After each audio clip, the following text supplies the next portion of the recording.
you guys, welcome. I just dropped something, hold on. Welcome back to my channel. I'm shooting on my iPhone today, and I typically shoot my vlogs. Let me fix my hold on, chaos for me. I typically shoot my vlogs on my camera. I have a Sony camera, but I think this quality looks better. This is an iPhone 13. And you can literally see the boogers in my nose, so that's fire. But there's a baby sitting right here as well, my little one. He's watching me film, so if you hear someone making noise, it's my offspring. Anyway, so this is a requested YouTube. I'm so excited, and I look like a tangerine today, which is actually perfect for the movie we're gonna talk about, but I think a grapefruit would probably be more appropriate. If you know, you know. I put the question on TikTok, did y'all wanna hear a story time about my first big movie role? And when I say big, I mean the project was big. The role was actually pretty small. And I know a lot of people like to say there are no small parts, only small actors. It happened at a significant time in the movie's plot, but it still was a smaller character. We're gonna talk all about it, so get yourself some popcorn. I actually have some tea down here, so I'm gonna be sipping on my tea. And let's talk about my experience on the set of Girls Trip. And my smoke detector is going off. We have to get it fixed. So just please bear with me. I know it's annoying, but yeah, let's story time. So for me, it was an interesting experience because I had a baby really young. I was married. Me and his dad got married really young. And prior to having him, like, I just was like, oh, I think I want to go into like television news production. If you've ever worked in news, it's very, if it's for you, it's for you. If it's not, it's not. That's all I'm gonna say. But I was somebody that always wanted to get into the film industry, but I was too afraid, and I was worried that, like, you know, my family would be like, you're never gonna make enough money from that. Like, I was a very different person when I was a little bit younger, and I just would have never thought that I could, you know, make a living doing things like this, or being on set, you know, hanging out with really cool people for 18 hours a day, you know. I was working somewhere, I'm not gonna say where, and I was on Facebook, and literally I saw a posting for a TV commercial and TV commercial audition, and I decided I'm gonna submit myself. So I took a picture of myself, I submitted my name and my, you know, stats, my weight, all that. They called me in for an audition the next day. I went to the audition and I was so confused. Like, I had never done anything in front of a camera, really. I think maybe I had done extra work like one time. But of course I had all this training in film and in TV, so like I knew things and I knew how it ran behind the camera, but I'd never been in front of the camera. Did not want to be, but I was thankful to be there. They called me in. So I get to the commercial audition and I book it. And it was my first time on set, and basically from there, that led me into connecting with people and getting my first acting coach. He led me to the person that took my first headshots. And then from there, I got really adventurous and took my clips from my acting classes, and I did a couple of short films.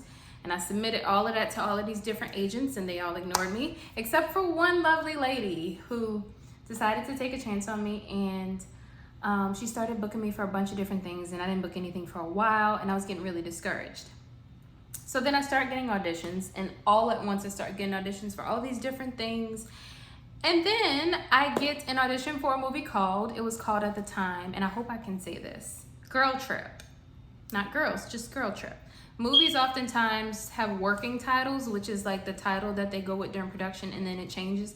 Sometimes they do it to keep the project confidential, and then sometimes it just changes. It happens. That I believe I can say. If not, then just pretend I didn't say that. But anyway, so I get like 3 auditions for this movie. I'm not gonna say what they were because I don't know if I can do that. I'm not gonna say it. But I auditioned for 3 different roles for this movie. One of them was really, really big, huge. And then I had 2 smaller ones, including the one that I wound up booking. So I remember doing the one that I wound up booking first, and then I did this, no, I'm sorry, I did the other one, and then I did the one I wound up booking, and then they called me in for the big one, and I was like, oh God, this was 3 different roles in the movie. So So I remember auditioning, and I remember like over preparing for it, like, and literally it was one of those things, like I had been in acting class and I was applying all of these techniques to like a couple of lines, but even though it was only a few lines, like there was a lot of time spent on screen interacting with several of the characters. We're gonna talk about that more, because in the final edit of the movie, of course, for purposes of the story, you see me and somebody else, but I recorded that entire thing as myself as well. We'll get into that. So I do good at the audition, and I was nervous, but when I got there, I just like put myself in the zone of I am this person, which is not necessarily method acting. It's a different technique, and we're not going to get into that because that could be a whole video. But when I got there to the audition, like I'm not on my phone, like I am this person, and this is what I'm going to do. I'm going to do the things that are in the script. This is my reason for doing it. This is my purpose. Like, and I'm correlating things that are from my real life with this character so that it makes sense for me. That's what I typically do, by the way, if anybody wants to know. Get in the audition room, it goes well, like I said. I don't hear anything. I hear nothing. Weeks go by, I start seeing like, because when they film movies, they put these yellow signs all over the city where it's filming that like tell crew where to park and where to go. And I start seeing them all over the city, and I'm like, well, I guess this one is not for me. And I hear about all these people like auditioning for it, and I remember at one point I think somebody I knew was working on it, and I was like, what's going on with the project, you know? I think we may have followed up with the casting director, I don't even know, but I kid you not, like a month goes by. It was a long time, it was like a month, and I remember I was standing in like a line for tacos or something, I don't know, and my agent calls me. She's like, it's between you and one other girl for the role in Girl Trip. And I'm like, what? Mind you, at this point, all I had done was that little commercial. That was it. That one commercial I did. That was it. So I was like, excuse me? What? Excuse me. What? So I'm like, man, I hope I get it. Girl, she calls me weekly and it says, Jessica, you booked the role. And that was literally my reaction. Like, I lost it, she lost it. We just was turning up. I booked the role, and the first thing that happened was I got my script. I had to sign a bunch of documents.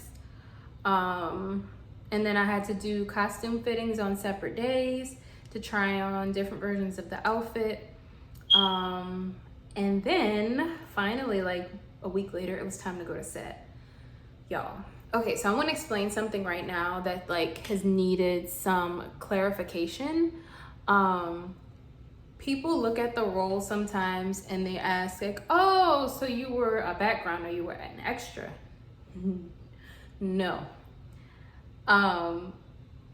What happens sometimes is that there are certain roles that you audition for that are smaller, obviously, and lines get cut, things get edited out, whatever. But this was a regular role, meaning that like people ask, how did I book this role? Let me walk you through it specifically. I had an agent, and that's something that I think people get confused about. It is possible for you to book a big role in a movie or a TV show with no agent, but some of these like websites and things that say, oh, this show is looking for roles, for those roles, that's background roles, that's not acting, that's background. There's a huge difference. If y'all want me to do a video on that, we can talk about that. But yeah, so this was a role that I had to go through my agent, because your agent is the one who submits you to the big casting directors for all these amazing TV shows and movies that we see all the time. And that's typically the only way you can get access to those. There's things that like you will never have access to unless you have representation, but things can happen.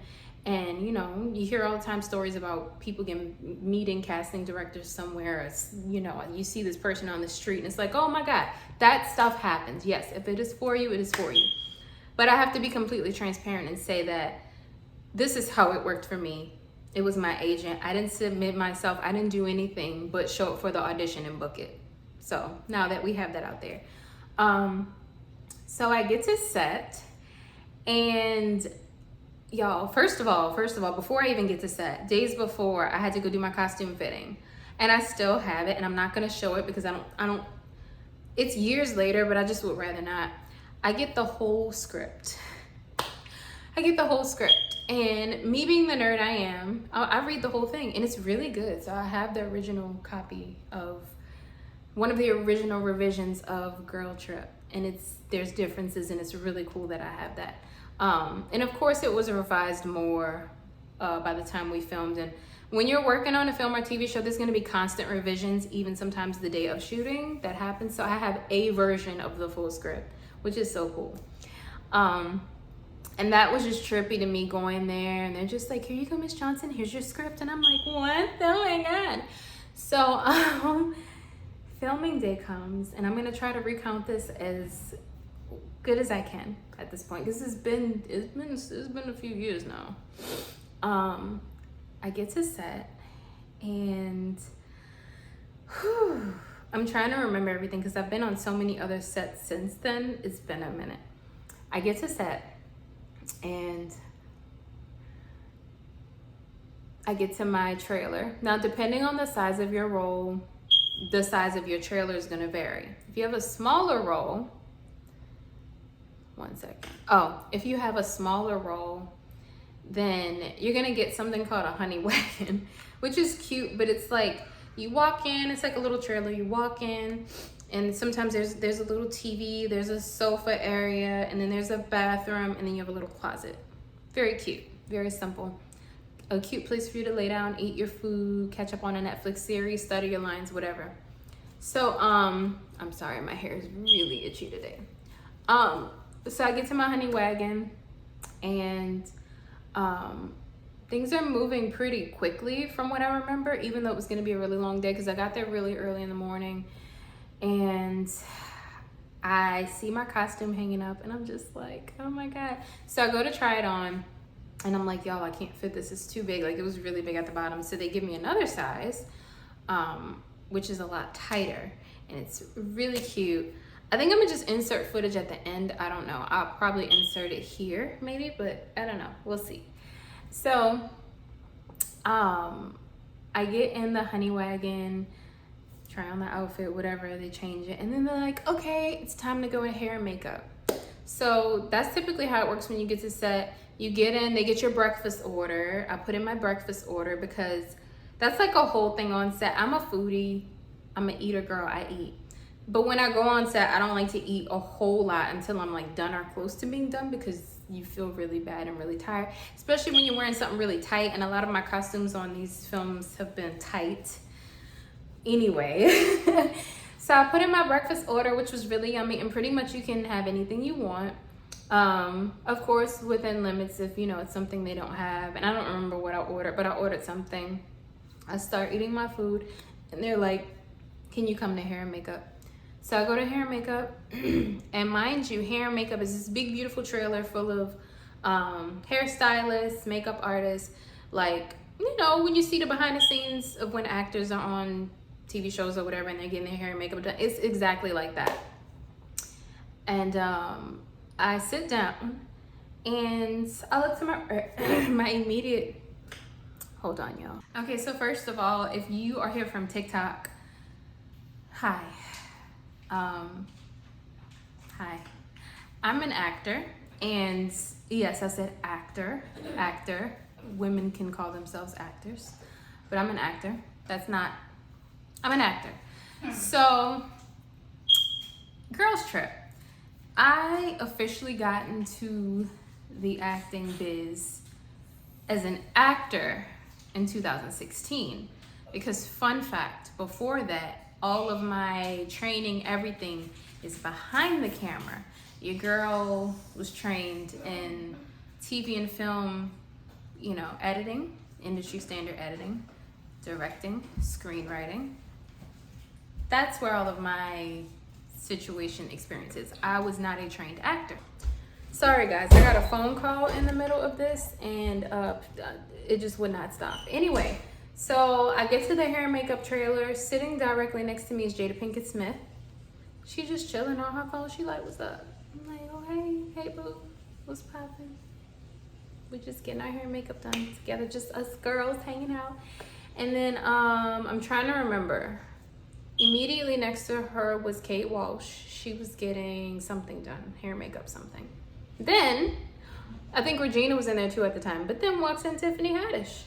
And she like, at that point I had got my hair done. She was like, oh, hey, y'all. And she was like, hey, girl, I like your, I had a fishtail. She was like, that fishtail is fire. Or something to that effect. Tiffany is exactly, this was years ago, this is exactly what you see. That's how she is, very sweet. Everybody else is very sweet too. We're all humans working on a set, so people are gonna have their different varying moods and whatnot because we're humans, so I have nothing to report there. But everybody was super cool. My bestie for the day though was the lovely Michael Coulter. Shout out to him. He's been in many things. One of his bigger roles lately, he was Luke Cage, or is Luke Cage, because I love that show. They need to bring it back. That was like my buddy for the day. We hung out and we talked, and like, because he was in the scene I was in, and like we just like chatted the whole day. Very sweet, funny guy. He's awesome. So yeah, anyway, hair and makeup, getting it done, chilling in the trailer with them. I'm not gonna lie, I had a moment where I just was like, I think I like stepped out for a second to call somebody, and I was like, what am I doing here? What is this? And they were like, this is your moment. Take it, get used to it. And I was just like, no! But yes, more of this, please. So after I get that done, then we go to set for the first time to shoot the first part of the scene. Now, if you watch that scene when they take the absinthe and then they start going crazy, what happens is I recorded that whole scene saying every line. But then it gets cut into Simone, who is the mistress of Regina Hall's husband, Mike Coulter, because she's tripping on that stuff and she thinks that I'm the chick. Like, she's hallucinating this innocent waitress as the girl that her husband is cheating with. And that's why they edited it like that. So like when I saw it, I was like, oh man, like I got screen time, but it's like a lot of old girl, and a lot of people were saying that, like, I don't get it. I'm like, are y'all paying attention to the movie? Like, she's hallucinating the chicken. That's why she wants to fight me in the scene, because she's like, you're the girl who slept with my man, because she's seen, but it's funny because we look so different. So it's like, oh yeah, she's tripping, and I like how they did that because we look so different. And I just dropped a hint as to what character I auditioned for, the big one. So if you know, you know. If you know what it is, comment below, but I will not say it. So anyway, we get to set, and I'm gonna kind of condense this part. But basically, like, it took about 17 hours because that one scene had to be shot from different angles. We had to do different things. There's some other stuff that happened as well that I'm not gonna speak about, that I probably can at this point, but I just would not feel comfortable. It was an experience. I saw a lot of things. It was awesome. I mean, it's like with any job, any workplace, there's, you know, things that happen, and there's reasons why certain things took longer. It was a fire experience. I mean, it was amazing. Regina Hall was so much fun to go back and forth with her. That was fun. Kate was sweet. Mike was awesome. Everybody was dope. Queen Latifah was really, really funny and sweet too. She was the other one that was in the trailer in the morning. I'm so sorry, Queen. She was lovely, wonderful to work with. They were all great. They were all fantastic. Y'all, I have so many stories from on this set. It's one of those things where I'm conflicted because I'm like, you know, as an actor, like, there's gonna be tons of more experiences of me on set, and as an actor, I'm gonna protect my fellow actors because, you know, confidentiality. Like, we're human. I don't want to go around like, girl, you're not gonna believe what happened. Like, but there, y'all, I have some stories. So maybe I'll like find a way to kind of talk about my craziest on set stories, because I have plenty, especially on that set. It was amazing. So yeah, I'm gonna end this video there because y'all wanted to know how I got the role, what it was like. It took about 17 hours to shoot. I spent a lot of time eating and snacking and laughing and having an amazing time.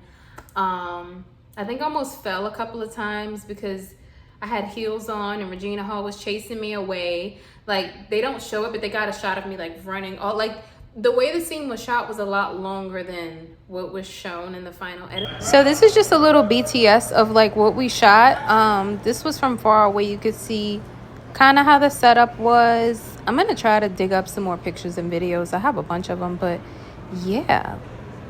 This is how movies are made, guys. Isn't this exciting? Oh yeah. Of course, for the story, because I'm just a person, a character that's there to move the story along. You know what I'm saying? That was my purpose. So I hope I served my purpose. But yeah, that's the end of this. If y'all want like a crazier drawn out version of more of what happened during the actual shooting and y'all, I have some stories from this set. I got some stories, but I had a great time, made some buddies in one of the bestest comedy movies ever made, iconic, and that is fantastic. So that's the end of this vlog. I love you guys so much, and thank you for watching. Love y'all.